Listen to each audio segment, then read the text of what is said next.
Chrysler 300 always had that kind of big, broad-shouldered look to it. Then they bring out this next generation, and it's like steroidal. Everything's gotten more in every direction visually, though it's basically the same size car. Nothing short of a Rolls Royce looks bigger on the road. This is an SRT8. That means a big V8 motor, handling package, big boots, and as much Detroit as you can put on four wheels. You've got this very glitzy, kind of big, massive, rolling kind of design in here. Kind of this Patek Philippe gauge layout with a nicely done color helper screen. But that's really at odds, to my eye, with the Play School Garmin navigation system. Now, this is the biggest screen in the business right now, with the exception of some really high-end cars. 8.4-inch LCD. I absolutely love the touch response. This is one of the greats in terms of crisp throttle response on the screen. Look at that. And that same clarity mostly goes for things like climate control, nice big buttons, pretty easy to figure out without the manual.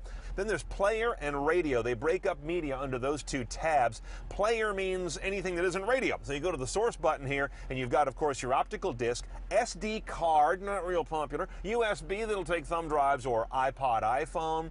Auxiliary, of course, is your fail-safe backup, and Bluetooth streaming. Under radio, standard stuff, AM, FM, satellite radio, no HD radio here. Sirius brings in your traffic and weather information, which brings us to this screen. Here's our Sirius Travel Link, which has all those features, so you've got a fairly rich telematics system here without having a full live Google search, which the best cars in the business have right now, but this is one tier down, if you will. Oh, did you notice this? SRT Performance. You can turn on various sets of virtual gauges that are reading off the OBD port that all cars have, but few cars surface. Now on the phone screen, of course, Bluetooth hands-free and phone book download and all that. Notice that you've got a static, fixed set of functions down here, kind of like your taskbar in Windows, but that's good layout of information. I kind of always know where to look for my functions. They're basically always here most of the time. Oh, check it out. Just got a text message. I can read that if I'm not moving, or since it's a car, and I probably will be, I can have it read to me. Hey, can you spot me 5 keys on credit, dog? And I can reply with some canned messages. Now the gearbox is a little bit antiquated. 5-speed automatic. You've got a slap gate back here for downshifts and upshifts. Or you go to the cast aluminum paddles, which, though they're mounted on the wheel, at least they're dedicated. One for downshift, one for upshifts. Oh, and right below those are these weird little Chrysler little rocker switches on the back of the wheel. They're totally hidden, but there's a bump in the middle of each one that lets you change selection. This one on the right is up and down for volume. The one on the left is up and down for track or selection. I don't think you ever need to take your hands off this wheel. Address. What address in United States? 235 2nd Street, San Francisco, California. Did you say 200?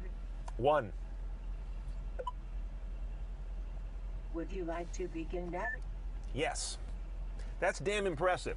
I rattled off the street address without saying individual digits, gave it city, gave it state, it parsed it all out, and did it with no errors. It's not always perfect, but it's one of the best I've ever seen.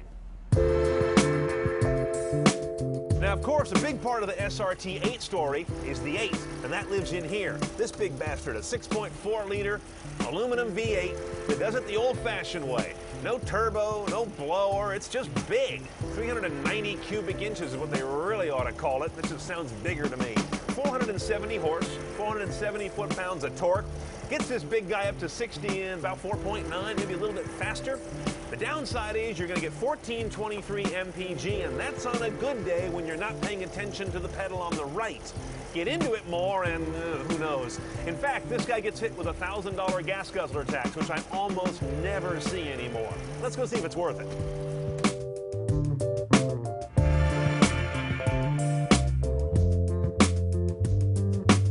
The thing that a big displacement, normally aspirated engine has to do well is have power ready all the time. There's absolutely no excuse, especially at this price of like $48,000 and this MPG of, I don't even want to look, average 7.1. This is a car that has to deliver power all the time or the point is missed. And this one does. Whether you're in stop and go, whether you're getting on a freeway, whether you're hammering it wide open and want to go that much faster, the power is always there. The ride quality is firm all the time, even when I'm not in sport mode.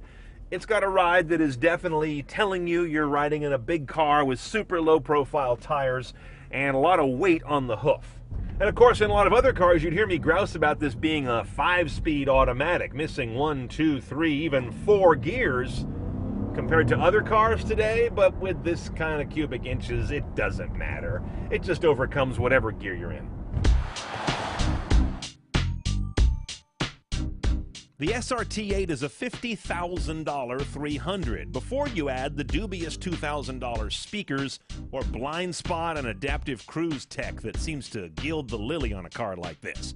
Instead, buy it for what it is, a really fast steamroller with a downtown style all its own.